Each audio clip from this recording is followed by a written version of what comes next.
Hello friends. Now in this video we will discuss again about the Council Act 1861. ठीक है, वापस जो है हम 1861 को रिवाइज करेंगे. ठीक, और उससे पहले थोड़ा सा हम बैकग्राउंड जान लेते हैं कि 1858 जब बेटर गवर्नमेंट 1858 से बेटर गवर्नमेंट एक्ट आया था तो उस समय क्या क्या कुछ चेंजेस हुए थे, एक बार हम रिवाइज कर लेते हैं. ठीक है, तो उसमें मैंने आपको बताया था कि कोर्ट ऑफ कंट्रोल और बोर्ड ऑफ कंट्रोल और कोर्ट ऑफ डायरेक्टर्स ये दोनों एबॉलिश्ड हो गए थे. ठीक है, सेक्रेटरी ऑफ स्टेट जो है वो न्यू क्योंकि अब जो एक एक्ट पास हुआ 1858 उसके थ्रू जो था वो ईस्ट इंडिया कंपनी से सारी गवर्निंग चीजें जो है वो ब्रिटिश गवर्नमेंट या ब्रिटिश क्राउन के अंडर में चली गई थी. तो अब जो है इंडियन गवर्नमेंट का जो रूलिंग पावर था वो ब्रिटिश था, और ब्रिटिश जो थे वो क्राउन के नाम पे, क्वीन के नाम पे रूल करते थे, हर मैजेस्टी के नाम पे रूल करते थे. क्योंकि अब सब कुछ ईस्ट इंडिया का चेंज हो गया था तो ब्रिटिश न्यू कुछ ऑफिसेस, कुछ नई पोस्टें बनाई गई थी. तो जिसमें था आपका जो सबसे इंपॉर्टेंट था वो था secretary of state. Secretary of state कौन था? Secretary of state was the cabinet minister of British parliament में कैबिनेट मिनिस्टर था, and he was the responsible for the British parliament के लिए वो रिस्पॉन्सिबल था. तो अब क्या था कि सारी चीजें यानी इंडियन गवर्नमेंट कैसे रूल होगी, क्या रेगुलेशन होगा, क्या लॉज होगा, ये सारा का सारा अब सेक्रेटरी ऑफ स्टेट के हाथ में था. तो भाई सेक्रेटरी ऑफ स्टेट इंडिया तो जाता नहीं था, तो सेक्रेटरी ऑफ स्टेट इंडिया नहीं जाता था, और secretary of state for India, secretary of state India तो जाता नहीं था, तो वो कैसे एडमिनिस्ट्रेशन करता था? With the help of viceroy. ठीक, वॉयसरॉय जो थे वो सेक्रेटरी ऑफ स्टेट के रिप्रेजेंटेटिव थे. ठीक है, और वो जो है कैसे रूल करना है, रेगुलेशन करना है, क्योंकि ये बंदा जो था ये ब्रिटेन में ही रहता था. फिर सेक्रेटरी ऑफ स्टेट के लिए मैंने कहा था कि असिस्ट करने के लिए 15 मेंबर्स का काउंसिल बनाया गया. ठीक, 15 मेंबर्स की काउंसिल बनाई गई, जिसमें से 8 members directly nominated by the crown, directly appoint किए जाते थे क्राउन के द्वारा, किंग के द्वारा. ठीक है, और जो 7 मेंबर्स थे वो थे आपके कोर्ट ऑफ डायरेक्टर्स, यानी ईस्ट इंडिया कंपनी इलेक्ट होते थे. ईस्ट इंडिया कंपनी के शेयर होल्डर्स थे, क्योंकि मैंने आपको पहले ही बताया था कि ईस्ट इंडिया कंपनी के मेंबर्स इंडिया में रूल कर चुके थे, और ये जो ब्रिटिश थे, जो बंदा था सेक्रेटरी ऑफ स्टेट, ये जो था ये अभी नया नया वो था, उसको इंडिया में कैसे रूल करना है, क्या वहां का कल्चर है, क्या इसके बारे में कुछ नहीं पता था. और ईस्ट इंडिया कंपनी जो थी वो ऑलरेडी वहां रूल कर चुकी थी. ठीक है, तो इसीलिए 7 मेंबर्स जो है वो ईस्ट इंडिया कंपनी या कोर्ट ऑफ डायरेक्टर से इलेक्ट किए गए. ठीक है, उसके बाद कहा गया कि ये जो काउंसिल है ये एडवाइजरी बॉडी है, मतलब एडवाइजरी बॉडी है इसको असिस्ट करने के लिए, और इसका जो चेयरमैन है वो चेयरमैन होगा सेक्रेटरी ऑफ स्टेट. ठीक, वायसराय और गवर्नर जनरल, कई जगह गवर्नर जनरल यानी पोस्ट दो थी, बंदा एक था. तो पहले सेक्रेटरी ऑफ स्टेट कौन थे आपके? Lord Stanley. ठीक, और पहले वायसराय कौन थे? Lord Canning. Lord Canning was the first viceroy. ठीक है, तो ये आपके 1858 में जो चेंजेस हुए थे वो है. ठीक, अब आ जाओ इसी के थ्रू, अब जब ये बेटर एक्ट 1858 आया तो भाई ब्रिटिश ने सोचा कि अगर इंडियंस को, और उसी समय 1857 में म्यूटनी हुई थी इसीलिए बेटर गवर्नमेंट आया, तो अब उसको दबाने के लिए, इंडियंस को एक तरह से कहो लुभाने के लिए क्या किया गया? एक के बाद एक 3 काउंसिल लिया गया. एक था Indian council act 1861, Indian council act 1892 और इंडियन काउंसिल एक्ट 1909. ठीक है, तो हम पहले डिस्कस करेंगे इंडियन काउंसिल एक्ट 1861। ठीक, 1861 जो था एक्ट जो था, इसमें क्या किया गया कि ब्रिटिश एम्पायर आ चुकी थी, तो उन्होंने मोटिवेट करने के लिए सारी इस ये बहुत सारी क्रांति जहां पे है वो सारी ये ना हो, उसके लिए इन्होंने कहा कि हम जो है वो जो इंडियंस हैं उनको अपने एडमिनिस्ट्रेशन में शामिल करेंगे, यानी कि आप भी आइए और अपने लिए कानून बनाइए, ये वाली व्यवस्था करेंगे। तो ये इसलिए भी आपका इंपॉर्टेंट है क्योंकि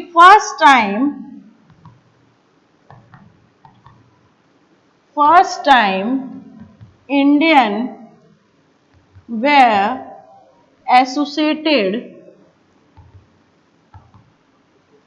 with the work of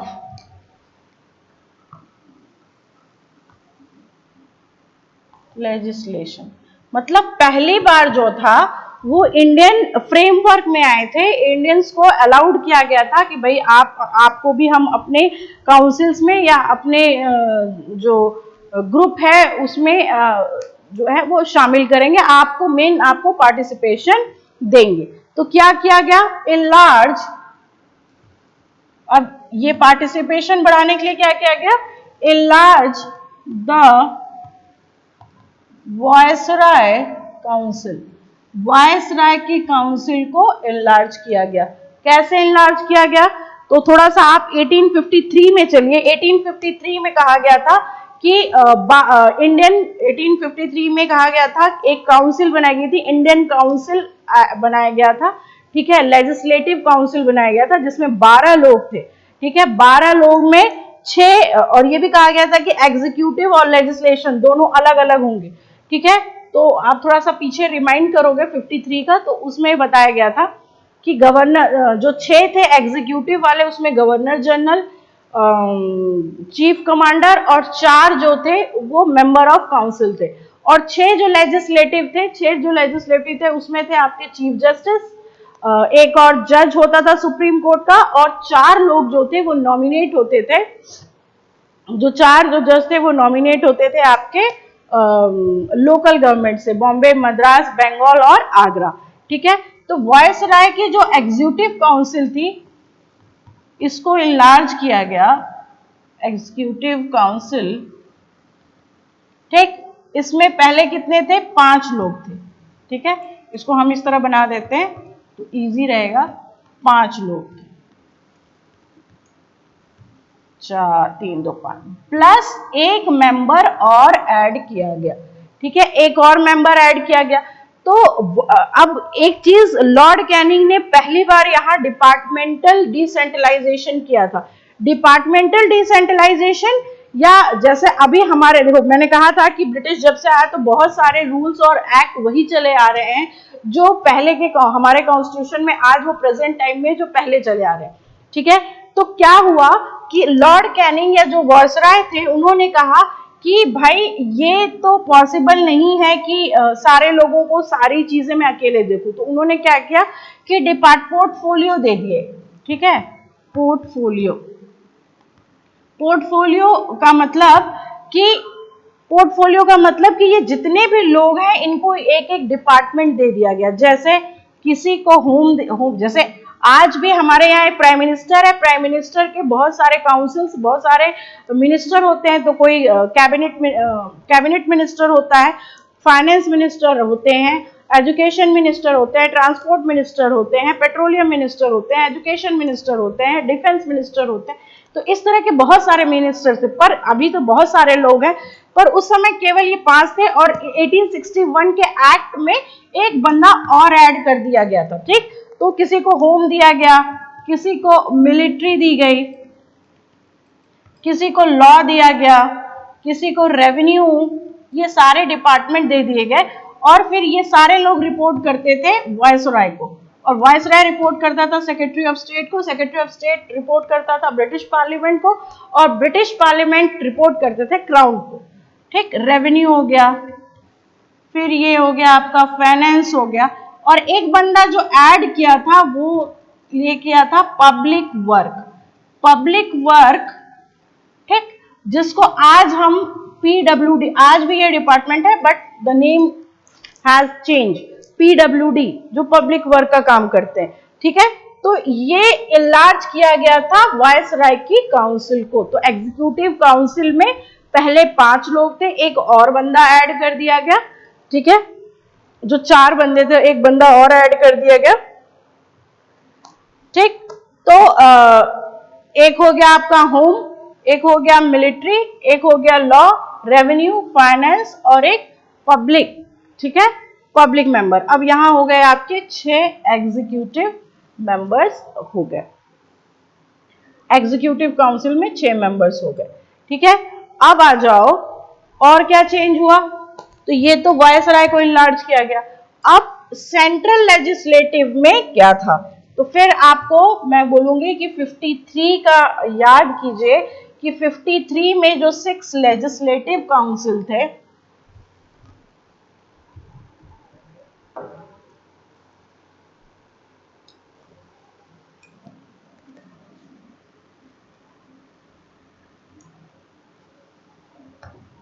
हाँ 50, अब हम देखेंगे सेंट्रल, जैसे आज की डेट में सेंट्रल और स्टेट है, उसी तरह से पहले भी सेंट्रल और प्रोविंशियल्स थे। प्रोविंशियल मतलब जो प्रांत थे, जो, ठीक है। तो सेंट्रल लेजिस्लेटिव में क्या था, हमने कहा था कि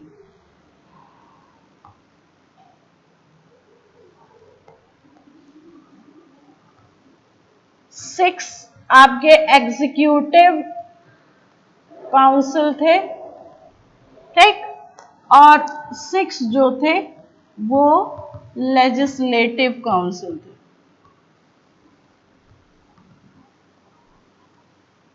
ठीक। अब क्या किया, ये 53 में था और 53 में ये पूरे टोटल हो गए थे आपके 12 लोग। तो मैंने कहा था कि 12 लोग की इंडियन के लिए एक 12 लोग की लेजिस्लेटिव काउंसिल बनाई गई थी। बट ये तो ऐसा का ऐसा ही था, इसमें कोई चेंज नहीं था। जो भी मैंने बताया था कि 6 लोग हो गए थे वो चेंज था, ठीक है। अब 6 जो लेजिस्लेटिव काउंसिल थे इसे रिप्लेस कर दिया गया, रिप्लेस्ड बाय एडिशनल मेंबर। अब लेजिस्लेटिव नहीं था, एडिशनल मेंबर्स थे। तो 1861 में लेजिस्लेटिव काउंसिल को क्या किया गया, हटा दिया गया, ठीक। और उसकी जगह पे आ गए एडिशनल मेंबर। तो अब हम यहां लिखेंगे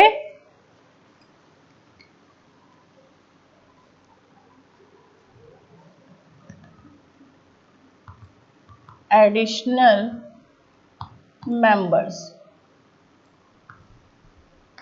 ठीक।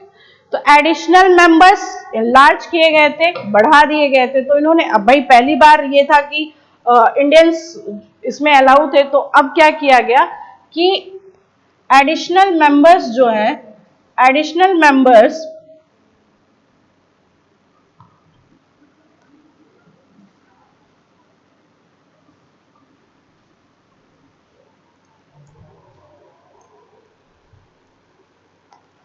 एडिशनल मेंबर्स जो थे,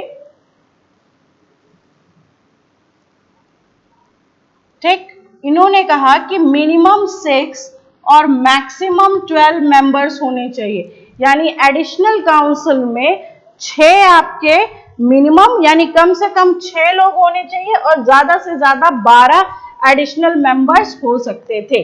अब इसको कैसे डिस्ट्रीब्यूट किया, हम मान लेते हैं, और इन्होंने ये कहा कि हाफ ऑफ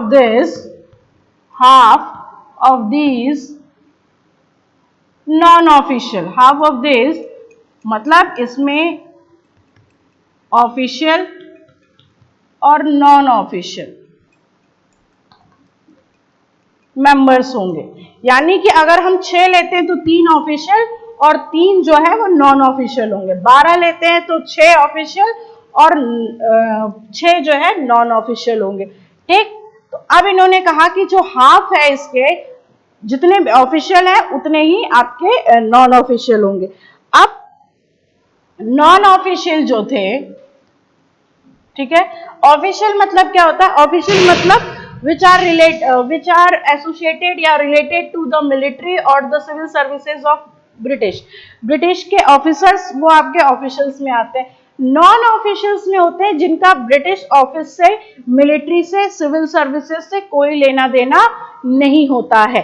पर एक चीज याद रखिएगा, जब शुरू शुरू में इनका पार्टिसिपेशन हुआ था, मैंने कहा था कि ये केवल आपको इंडियंस को एक लॉलीपॉप पकड़ाने की तरह का था कि भैया ये लो लॉलीपॉप और चुपचाप बैठे रहो, ठीक है, हल्ला दंगा करने की जरूरत नहीं है। तो हुआ क्या, ये जो ऑफिशियल्स थे और ये जो नॉन ऑफिशियल्स थे, ये सारे के सारे नॉमिनेट कौन करता था? वायसराय करता था। Nominated by viceroy. तो ऑफिशियल का तो समझ में आता था कि नॉमिनेट करता था। अब नॉन ऑफिशियल जो बंदे थे उनको भी वायसराय ही नॉमिनेट करता था।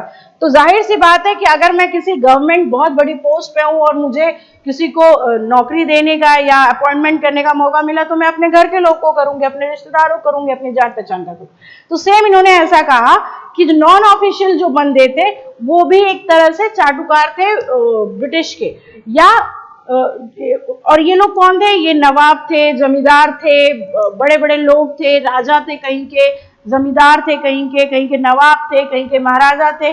तो आम लोगों से, आम लेबर वर्कर्स से या आम लोगों से इनका कोई लेना देना नहीं था। बस हाँ ये था कि पार्टिसिपेशन हमने आपका कर दिया है। तो जो 3 नॉन ऑफिशियल बंदे थे वो थे आपके, सबसे पहले जो इंडिया में जिनको शामिल किया गया इंडियन काउंसिल में, वो थे आपके राजा ऑफ बनारस,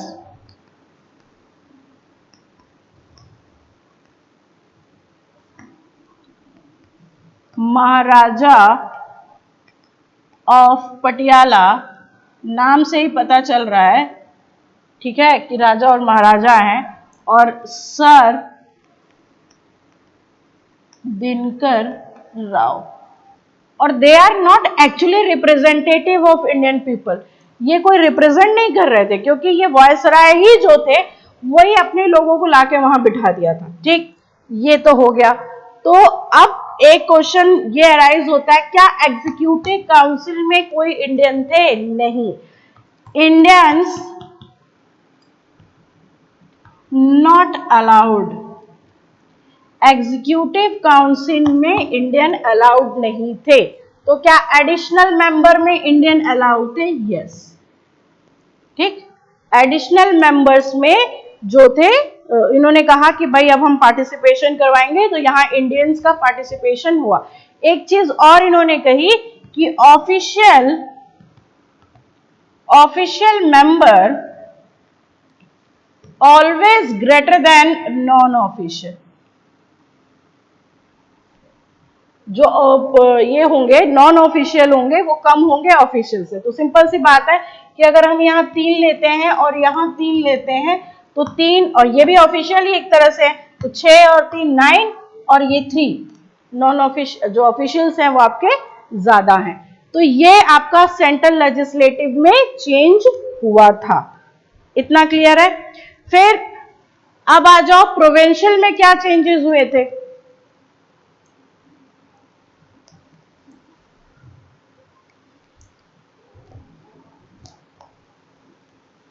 तो प्रोविंशियल्स में भी, तो मैंने आपको कहा कि ये केवल नाम मात्र के लिए इस समय इन लोगों ने ऐड कर लिया था इंडियंस को। प्रोविंशियल में क्या हुआ कि 1833 में जब गवर्नर जनरल इंडिया, बंगाल के गवर्नर जनरल इंडिया के गवर्नर जनरल बनाए गए थे, 1833 था या 1853 था, लेट मी चेक। 1833 था, ठीक। तो 1833 में जब इंडिया के गवर्नर जनरल को इंडिया का गवर्नर जनरल, तो सारी चीजें सेंट्रलाइज कर दी गई थी। सेंट्रलाइज क्या कर दी गई थी कि बंगाल और मद्रास और सबके लिए जो बताया था मैंने कि सारे रूल्स और रेगुलेशन ब्रिटिशर्स के लिए, इंडियंस के लिए, सबके लिए वो गवर्नर बनाते थे। अब क्या हुआ कि जब ब्रिटिश आए तो उन्होंने कहा कि भैया ये पॉसिबल नहीं है कि ये 10-15 लोग इतने बड़े बड़े स्टेट को या प्रांत को संभाले या प्रोविंसी को संभाले, तो इन्होंने कहा कि चलो इनके जो लेजिस्लेटिव पावर है वो वापस कर दिया जाए। तो रीस्टोरिंग ये पहले था, मगर सबसे पहले बंगाल और मद्रास अलग प्रोविंसी थे, वो अपने अलग लेजिस्लेटिव काउंसिल हुआ करती थी, मगर फिर 833 में खत्म कर दिया गया और 1861 में फिर वापस रीस्टोर किया गया लेजिस्लेटिव पावर ऑफ बॉम्बे और मद्रास। ठीक,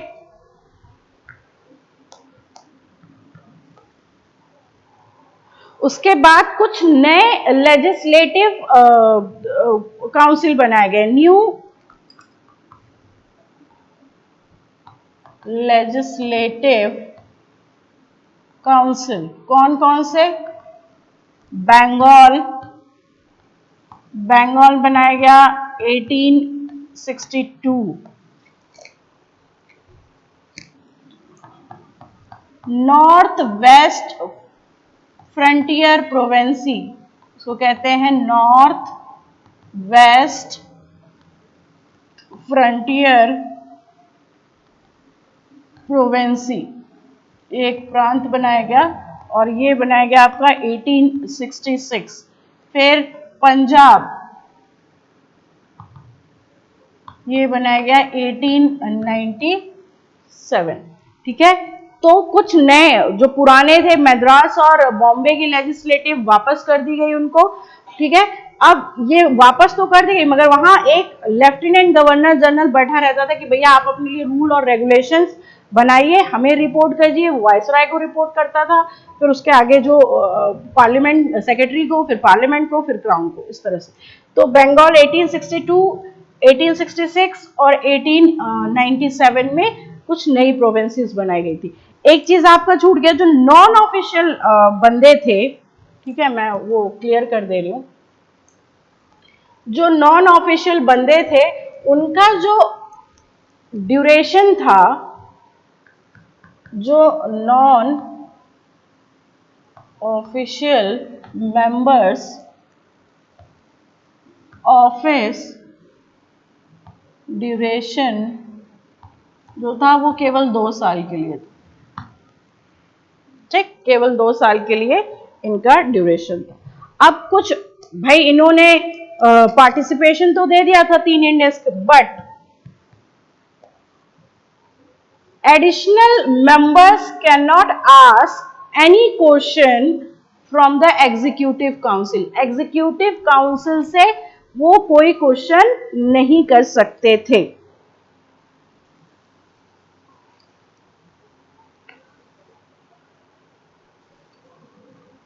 ठीक है, तो यहां additional members not allowed to ask questions। कोई क्वेश्चंस एग्जीक्यूटिव, जैसे जो लॉ थे, होम मिनिस्टर था, होम मिनिस्टर वाला वो कंसेप्ट था, ठीक है, home minister, finance minister, finance, revenue, इनसे वो कोई क्वेश्चन नहीं कर सकते। जो 3 लोग बैठे हुए थे, जो 5-6 लोग बनाया गया था, इनसे वो कोई क्वेश्चन नहीं कर सकते थे कि भाई आप कैसे काम कर रहे हैं, ये कैसे हुआ।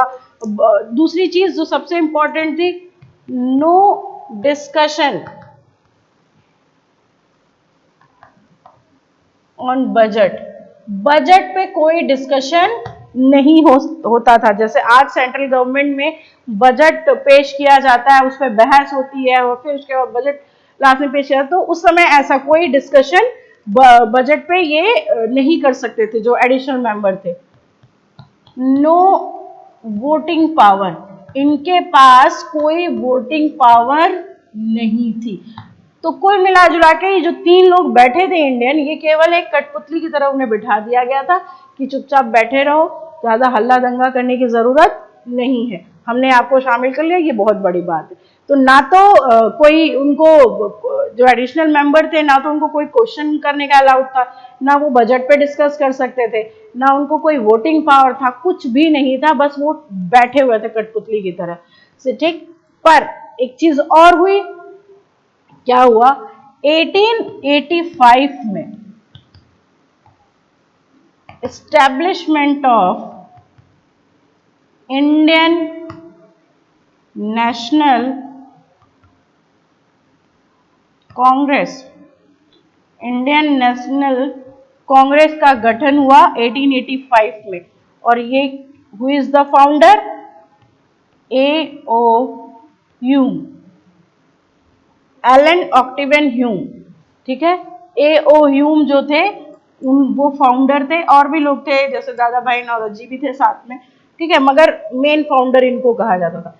अब क्या था कि जितने भी इंडियन पॉलिटिशियन, राजनेता थे या जो इंटरेस्टेड थे कि इंडिया के लिए कुछ किया जाए, अपने देश के लिए कुछ, आजादी के, क्योंकि 1857 में जब जो क्रांति हुई थी उसे दबा दिया गया था, मगर वो कहीं ना कहीं लोगों के दिमाग और मन में थी, ठीक है।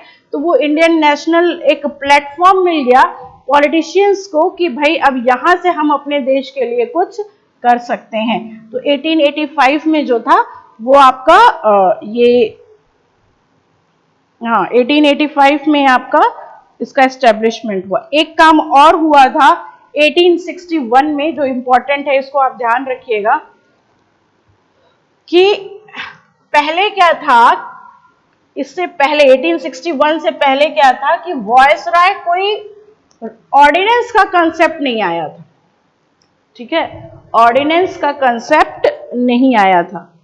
तो viceroy empowered to Viceroy empowered to make to pass ordinances in emergency। Emergency में जो था वो ऑर्डिनेंस पास कर सकता था, इमरजेंसी में ऑर्डिनेंस पास कर सकता था, पहले उसको ये पावर नहीं थी। ऑर्डिनेंस की जो ड्यूरेशन होता था, ड्यूरेशन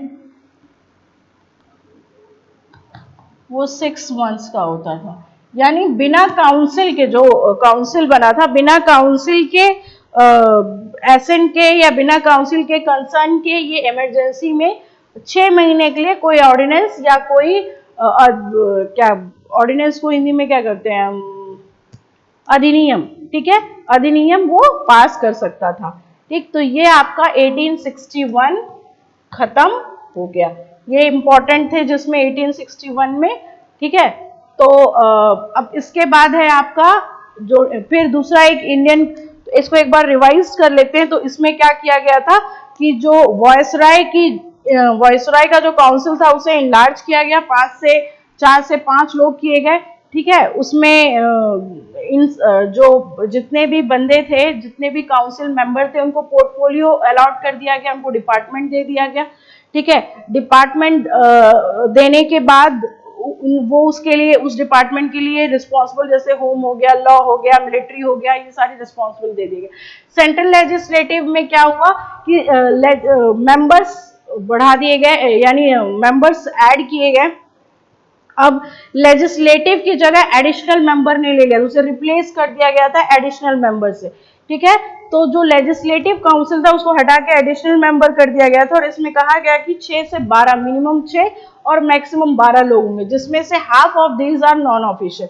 ऑफिशियल मेंबर्स वो होते थे जो मिलिट्री और सिविल सर्विस या ब्रिटिश ऑफिसर्स होते थे, ठीक है, और जो नॉन ऑफिशियल्स मेंबर होते थे वो आपके सिविलियंस होते थे, यानी ऑफिसर से उनको कोई मतलब, ब्रिटिश ऑफिसर से उनको कोई मतलब नहीं था, ठीक है। उसके बाद ये जो ऑफिशियल और नॉन एडिशनल मेंबर सारे जो होते थे वो नॉमिनेट होते थे, किससे, वो नॉमिनेट होते थे वॉयसराय से। तो सिंपल सी बात है कि सब वॉयसराय के ही बंदे वहां बैठे थे। तो जो 3 इंडियन इसमें इन्वॉल्व किए गए, Raja of Banaras Patiala, Maharaja of Patiala sir Dinkar Rao, तो ये लोग नवाब और जमींदार टाइप के लोग थे, इनको आम लोगों से कोई मतलब नहीं था। तो ये एक तरह से वायसराय के ही लोग थे, ठीक है। और एक चीज और कही गई कि जो इनका नॉन ऑफिशियल बंदे होंगे उनका जो ऑफिस ड्यूरेशन होगा वो 2 साल के लिए होगा।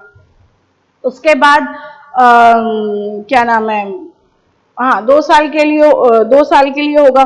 उसके बाद इनको बिठा तो गया, मगर इनके पास ना वोटिंग पावर था, ना क्वेश्चन एराइज करने का, पावर था, ना वो बजट पे डिस्कशन कर सकते थे। ये ऐसी कोई पावर इनके पास नहीं थी। एक चीज और कहेगी, ऑफिशियल मेंबर्स जो है वो हमेशा नॉन ऑफिशियल मेंबर से ज्यादा रहेंगे। तो फिर एक चीज और सबसे इंपॉर्टेंट थी कि जो एग्जीक्यूटिव काउंसिल है उसमें कोई भी इंडियन मेंबर नहीं होगा। एडिशनल मेंबर में इंडियन हो सकते हैं, मगर एग्जीक्यूटिव काउंसिल में अभी तक कोई मेंबर नहीं होगा। बजट में इनको कोई डिस्कशन करने, क्वेश्चन करने का उन्हें तो वोटिंग पावर नहीं थी।